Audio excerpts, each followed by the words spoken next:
Selamat malam. Saya akan melanjutkan membaca kitab Yesaya, yaitu dari Yesaya 8 mulai ayat 23. Kelahiran Raja Damai. Tetapi tidak selamanya akan ada kesuraman untuk negeri yang terimpit itu. Kalau dahulu Tuhan merendahkan tanah Zebulon dan tanah Naftali, maka di kemudian hari Ia akan memuliakan jalan ke laut, daerah seberang sungai Yordan, wilayah bangsa-bangsa lain. Saya lanjutkan dengan membaca Yesaya 9. Bangsa yang berjalan di dalam kegelapan telah melihat terang yang besar. Mereka yang diam di negeri kekelaman, atasnya terang telah bersinar. Engkau telah menimbulkan banyak sorak-sorak dan sukacita yang besar. Mereka telah bersukacita di hadapanmu, seperti sukacita di waktu panen, seperti orang bersorak-sorak di waktu membagi-bagi jarahan. Sebab kuk yang menekannya dan gandar yang di atas baunya, serta tongkat si penindas telah kau patahkan, seperti pada hari kekalahan Media. Sebab setiap sepatu tentara yang berderap-derap dan setiap jubah yang berlumuran darah akan menjadi umpan api. Sebab seorang anak telah lahir untuk kita, seorang putra telah diberikan untuk kita. Lambang pemerintahan ada di atas baunya, dan namanya disebutkan orang, Penasihat Ajaib, Allah yang perkasa, Bapa yang kekal, Raja Damai. Besar kekuasaannya, dan damai sejahtera tidak akan berkesudahan di atas tahta Daud dan di dalam kerajaannya, karena Ia mendasarkan dan mengokohkannya dengan keadilan dan kebenaran dari sekarang sampai selama-lamanya. Kecemburuan Tuhan semesta alam akan melakukan hal ini. Murka Tuhan terhadap Efraim. Tuhan telah melontarkan firman kepada Yakub, dan firman-Nya itu menimpa Israel. Biarlah seluruh bangsa itu mengetahuinya, yakni Efraim dan penduduk Samaria, yang berkata dengan congkaknya dan tinggi hatinya, tembok batu bata jatuh akan kita dirikan dari batu pahat. Pohon-pohon akan ditebang, akan kita ganti dengan pohon-pohon aras. Maka Tuhan membangkitkan para panglima Resin melawan mereka dan menggerakkan musuh-musuh mereka, orang Aram dari timur dan orang Filistin dari barat. Mereka menelan Israel dengan mulut yang lebar. Sekalipun semuanya ini terjadi, murkanya belum surut dan tangannya masih teracung. Tetapi bangsa itu tidak kembali kepada Dia yang menghajarnya, dan mereka tidak mencari Tuhan semesta alam. Maka Tuhan mengerat dari Israel kepala dan ekor, batang dan ranting pada satu hari juga. Tua-tua dan orang yang terpandang itulah kepala, dan nabi yang mengajarkan dusta itulah ekor. Sebab orang-orang yang mengendalikan bangsa ini adalah penyesat, dan orang-orang yang dikendalikan mereka menjadi kacau. Sebab itu Tuhan tidak bersukacita karena teruna-teruna mereka, dan tidak sayang kepada anak-anak yatim dan janda-janda mereka. Sebab sekaliannya mereka murtad dan berbuat jahat, dan setiap mulut berbicara bebal. Sekalipun semuanya ini terjadi, murkanya belum surut dan tangannya masih teracung. Sebab kefasikan itu menyala seperti api dan memakan habis putri malu dan rumput, lalu membakar belukar di hutan sehingga tonggak asap berkepul-kepul ke atas. Oleh karena murka Tuhan semesta alam, terbakarlah tanah itu, dan bangsa itu menjadi makanan api. Seorang pun tidak mengasihani saudaranya. Mereka mencakup ke sebelah kanan, tetapi masih lapar. Mereka memakan ke sebelah kiri, tetapi tidak kenyang. Setiap orang memakan daging temannya.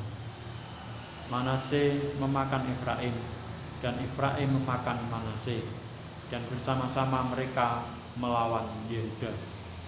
Sekalipun semuanya ini terjadi, murkanya belum surut dan tangannya masih teracung. Saya lanjutkan membaca Yesaya 10. Celakalah mereka yang menentukan ketetapan-ketetapan yang tidak adil, dan mereka yang mengeluarkan keputusan-keputusan kelaliman untuk menghalang-halangi orang-orang lemah mendapat keadilan, dan untuk merebut hak orang-orang sengsara di antara umatku, supaya mereka dapat merampas milik janda-janda dan dapat menjarah anak-anak yatim. Apakah yang akan kami lakukan pada hari penghukuman dan pada waktu kebinasaan yang datang dari jauh?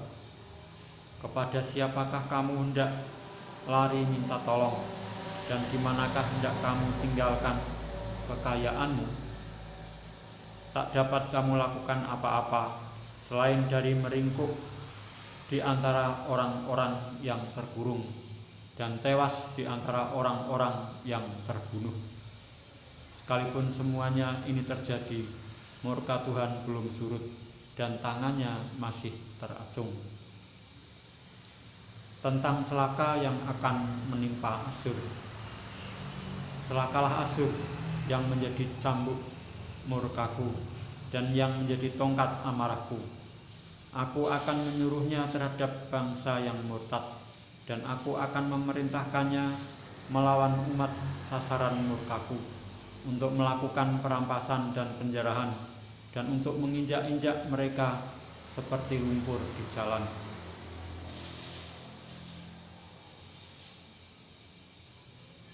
Tetapi dia sendiri tidak demikian maksudnya, dan tidak demikian rancangan hatinya, melainkan niat hatinya ialah hendak memunahkan dan hendak melenyapkan tidak sedikit bangsa-bangsa.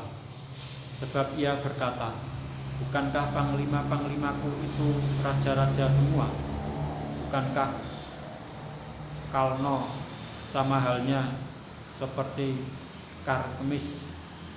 Atau bukankah Hamat seperti Arpad, atau Samaria seperti Damsik? Seperti tanganku telah menyergap kerajaan-kerajaan para berhala, padahal patung-patung mereka melebihi yang di Yerusalem dan yang di Samaria. Masakan tidak akan kulakukan kepada Yerusalem dan patung-patung berhalanya seperti yang telah kulakukan kepada Samaria dan berhala-berhalanya? Tetapi apabila Tuhan telah menyelesaikan segala pekerjaannya di Gunung Sion dan di Yerusalem, maka ia akan menghukum perbuatan ketinggian hati Raja Asyur dan sikapnya yang angkuh sombong, sebab ia telah berkata, dengan kekuatan tanganku aku telah melakukannya, dan dengan kebijaksanaanku, sebab aku berakal budi. Aku telah meniadakan batas-batas antara bangsa dan telah merampok persediaan-persediaan mereka. Dengan perkasa aku telah menurunkan orang-orang yang duduk di atas tahta. Seperti kepada sarang burung, demikianlah tanganku telah menjangkau kepada kekayaan bangsa-bangsa, dan seperti orang meraup telur-telur yang ditinggalkan induknya, demikianlah aku telah meraup seluruh bumi, dan tidak ada seekor pun yang menggerakkan sayap, yang mengangakkan paruh, atau yang mensiap-siap. Adakah kapak memegahkan diri terhadap orang yang memakainya, atau gergaji membesarkan diri terhadap orang yang mempergunakannya? Seolah-olah gada menggerakkan orang yang mengangkatnya, dan seolah-olah tongkat mengangkat orangnya yang bukan kayu. Sebab itu Tuhan semesta alam akan membuat orang-orangnya yang tegap menjadi kurus kering, dan segala kekayaannya akan dibakar habis dengan api yang menyala-nyala. Maka terang Israel akan menjadi api, dan Allahnya yang Maha Kudus akan menyala-nyala dan akan membakar dan memakan habis putri malu dan rumputnya pada satu hari juga. Keindahan hutan Asyur dan kebun buah-buahannya akan dihabiskannya, dari batangnya sampai rantingnya, sehingga akan menjadi seperti seorang sakit yang merana sampai mati.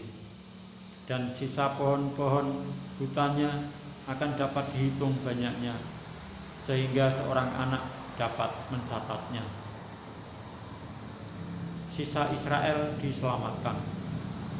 Tetapi pada waktu itu sisa orang Israel dan orang yang terluput di antara kaum keturunan Yakub tidak akan bersandar lagi kepada yang mengalahkannya, tetapi akan bersandar kepada Tuhan yang Maha Kudus, Allah Israel, dan tetap setia.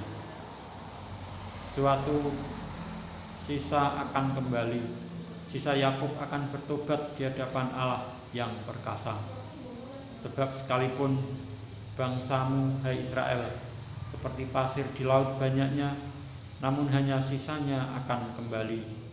Tuhan telah memastikan datangnya kebinasaan, dan dari situ timbul keadilan yang meluap-luap.